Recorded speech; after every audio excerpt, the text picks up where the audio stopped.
You know that feeling? When you're just scrolling, maybe mindlessly, and then a quote just kind of stops you. Mm, Not like some huge revelation, but it hits something deep inside, even if you can't quite pin down why straight away. yeah, that little click of recognition you get sometimes Uh, amidst all the noise. exactly. Well, that happened recently with a piece by Jaime Hoerricks on Substack. It's called Untranslated, The Autistic Heroine's Journey. Yes. And it all started for the author with a strong reaction to just two specific quotes. So that's what we're getting into today, unpacking the ideas in that piece. Right. So the goal for this deep dive really is to explore this different way of thinking about a personal journey. Okay. The article zooms in on people, especially autistic folks or others, maybe socialized towards quietness, towards invisibility almost, and it maps out this journey that's more about self-reclamation, less about ticking off external goals. Self-reclamation. I like that. So what were the two quotes that kicked this off? Okay, the first one was, "I was always ashamed to take, so I gave. It was not a virtue. It was a disguise." Oof. Yeah. And second, celibacy becomes very easy for a woman when she realizes that there is literally no one worth being involved with unless they are helping to improve her life and loving her correctly. Wow. Okay. Two quite different energies there. Totally. The author said the first one felt like this, like sharp jab of realization about the past. Mm-hmm. And the second one felt more like putting up a really firm boundary. Like, nope, this is the line. A necessary boundary, maybe. Exactly. And what's interesting is they weren't written together, obviously, but reading them close to each other, the author felt they kind of outlined a story before and after. Right. Sketching out an evolution. And that led to this whole concept, the autistic heroine's journey. Yeah, a narrative arc that's, well, really different from the classic hero's journey we all know. Yeah. You know, the one that's all about going out, fighting dragons, external quests. Right. The Campbell model. Exactly. This one, as Jamie describes it, is much more internal. It's quieter, maybe more focused on moving from hiding or overcompensating to just being authentically present. Okay, so let's unpack that. How did those two kind of separate quotes start revealing this whole underlying structure? Well, it seems like they just resonated so strongly with the author's own life, you know, like finding 2 points on a map and realizing they trace a path you've already walked. Oh, okay. It sort of speaks to how we naturally try to find patterns, find a narrative in our lives, even if it doesn't have a clear beginning, middle, and end like a movie plot. So it's like the quotes helped to give shape to something that was already felt. Dustily.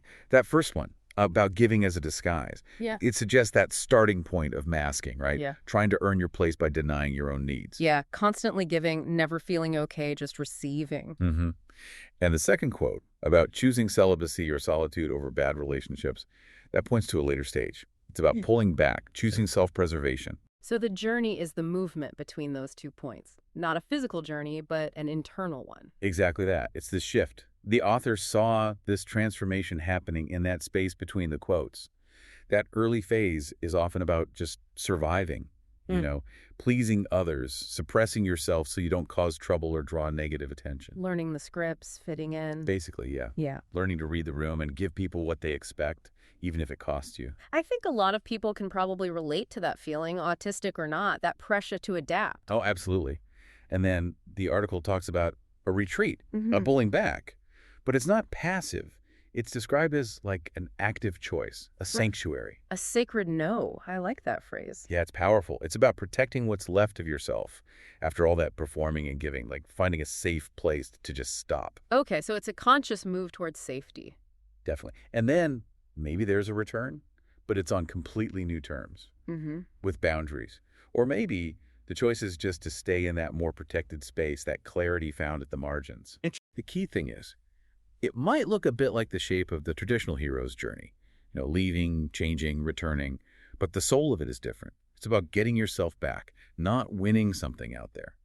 Okay, so let's dive deeper into this autistic heroine's journey as a rewriting of that monomyth. Can you just quickly remind us of the classic Joseph Campbell structure? Sure. So Campbell's hero's journey basically is the hero gets a call to adventure, leaves their ordinary world, faces trials and tribulations in a special world, wins a victory, and comes back with some kind of reward or elixir for their community. Got it. Star Wars, Lord of the Rings, countless myths. Exactly. But the point Hoerricks makes is that this often doesn't map well onto the experiences of, say, autistic people or others who've learned to navigate by being quiet or unseen. Why is that? Well, often their biggest challenges, their dragons, are internal. They're navigating complex social rules, sensory overload, the constant effort of masking.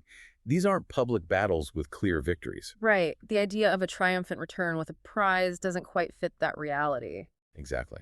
And the author mentions others who explored this, like Maureen Murdoch or Clarissa Pinkola Estes, who talked about heroines' journeys being more about descent, going inward, healing, reclaiming. More cyclical, maybe, less linear? Yes, often more cyclical, relational, happening on a different timeline sometimes. Hmm. That idea of crypt time fits in here too, recognizing that energy and progress aren't always linear or predictable. Okay, so against that background, let's look at Jaime Hoerricks' version. It came from lived experience, right? Not just theory. Right. And they lay out 9 stages. Mhm. It's not like a strict formula, more like a pattern maybe you might recognize.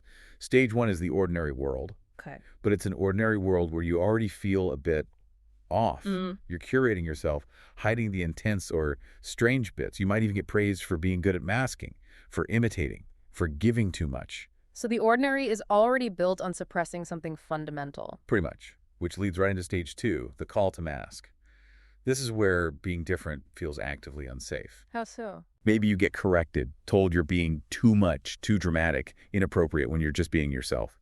So the call isn't to adventure, it's to survival. It's like mask up, learn the scripts, watch everyone else, just try to blend in. Wow, that's a really different kind of call than Campbell's hero gets. It's a call to disappear almost. Exactly. Which brings us to stage 3, refusal of the self.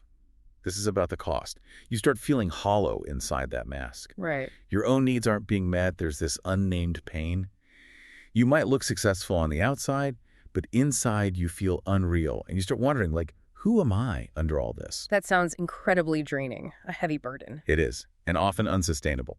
Which leads to stage 4, the threshold. Yeah. The crisis or break. Okay, the breaking point. Yeah, something has to give. It could be burnout, a diagnosis finally happening, a relationship imploding, the mask just cracks. Your inner self is like, hello, I'm still here. You just can't keep up the performance. A painful moment, but maybe necessary. It often is. It forces a confrontation. And that collapse can actually lead to some clarity. Oh, yeah. It pushes you across the threshold into stage 5, withdrawal to sanctuary. Ah, the retreat we talked about. Yes, pulling back from things that drain you, demanding people, obligations, choosing solitude over performance, stillness over feeling watched. It's not giving up. It's actively reclaiming your space and energy. It's the start of coming back to yourself. A period of essential rest and boundary setting. Exactly. And that quiet space allows for stage 6, descent and sorting. This is the deep work. Okay. Trying to figure out what's the mask and what's actually you, what's trauma response and what's just Yeah. your true self. It involves grieving, maybe anger, remembering things, starting to feel your real feelings again, often in waves. It's like reassembling yourself. Sounds intense. Necessary, but intense. It can be, but out of that descent comes stage 7, the gift, Self-knowing. the reward. Kind of, yeah, but an internal reward. Finding your own ways to communicate, maybe finding language like stimming or rituals, maybe claiming labels like autistic or queer, or maybe deciding you don't need labels. The core feeling is arrival. You're not hiding from yourself anymore. That sounds like a huge relief, just being able to be. It really is. Then comes stage 8, the return or not. And the or not is important here. Right, you mentioned that. If you do re-engage with the world, it's very different. It's boundaried, deliberate, slower. Your approach to relationships, if you have them, changes. You stop performing care you don't feel, or giving what you don't have, or you might just choose to build a whole new world for yourself. So the return isn't about going back, it's about moving forward authentically. Exactly. Yeah. Which leads to the final stage, 9, the new ordinary. Yeah. And it's not some flashy, triumphant ending. It's quieter, more honest. Yeah. Old ambitions, the ones driven by needing approval, they often just lose their appeal. You start building your life around your actual energy, your truth, real connection, not what you think you should want. The story ends with being present. And that, the author suggests, is enough. It's a very different kind of happy ending, isn't it? Focused on inner peace, self-acceptance. Absolutely. Mm-hmm. And Hoerricks emphasizes that even though this journey might be invisible to outsiders, it's still mythic. It's a kind of salvation through honoring the parts of you that society told you to bury. So why does this resonate so deeply for people? What's the core reason this narrative feels so true to so many? Well, the article really digs into how this arc often reflects self-discovery happening because of attrition, because of the constant pressure from systems and cultural scripts, especially, as mentioned, for autistic people socialized as girls or femmes. Right, that intersection of neurotype and gender expectations. Yeah. Masking often starts young, almost instinctively. It's fear-based. You pick up on cues that being too much, too loud, too sensitive, too direct, too whatever is not okay. Those messages like, children should be seen and not heard, or good girls don't interrupt. Exactly. Or just the general colonial script of the proper child. And then there are the gendered layers. Girls are often expected to be super relational, emotionally fluent. Which can clash with autistic communication styles, right? Directness seen as rude, needing processing time seen as aloof. Precisely. Stimming might be judged harshly. So you learn to perform normality, perform neurotypicality. But the cost is immense. Exhaustion, sensory burnout, losing track of who you even are under the mask. Leading to that burnout, that rupture point we discussed. Yeah. Where you just physically can't keep pretending. Right. And that's where those choices, celibacy, solitude, withdrawal, come in, but reframed. They aren't seen as lack or failure, but as agency, as boundary setting. As self-love, even. Definitely. Recognizing that performing connection that costs you yourself isn't sustainable. It's that moment the good girl or the accommodating person just walks off script. Yeah, that's a powerful image. And what emerges might be quieter, less focused on external validation, but it's about sovereignty, belonging to yourself first. The piece also notes the lack of good cultural models for autistic partnership, or even just positive autistic solitude. So people have to kind of invent their own maps. Pretty much. Through friendships, chosen family, non-romantic intimacy, or deciding that deep self-connection is the primary relationship, maybe even the only one they need or want right now, based on their own discernment. It's about defining connection on your own terms. Yes. Yeah. Ultimately, this whole arc is about refusal, stepping back from a world that demands too much and choosing to stay true to yourself. So when we circle back to those first two quotes. Yeah, they become like glyphs, maybe? Orientation points. They don't give new info, but they frame the experience. They help you see the pattern that was already there. Exactly. And seeing your struggles as part of a larger, understandable arc, that can really soften the shame, lift the confusion, things that felt like failures become. Survival strategies, adaptations. Finding meaning in the struggle. Validation. No, absolutely. Yeah. And the author shares personally how recognizing this journey helped them embrace other parts of their identity too. Queerness, femme embodiment. Things may be hidden by the mask before. And the final thought is just so powerful. That refusing to be eaten up by demands, saying no, stepping away from the performance, choosing your own wholeness. Yeah.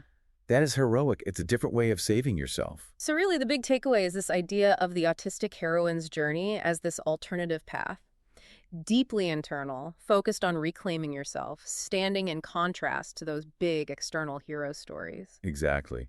It validates that this quieter journey, often unseen, is a profound act of survival and self-discovery for many whose experiences don't fit the standard molds. It really makes you think differently about heroism, about what kinds of growth we recognize and value. I wonder, listening to this, if maybe parts of this framework resonate with you personally. Or maybe you see it in people you know, whatever their background. And that leads to a fascinating question, doesn't it? What other kinds of journeys, these untranslated stories, might be out there, just waiting for us to recognize and name them? What other ways of understanding resilience and growth are we missing? Maybe because we're stuck on just one kind of narrative in a world not built for everyone.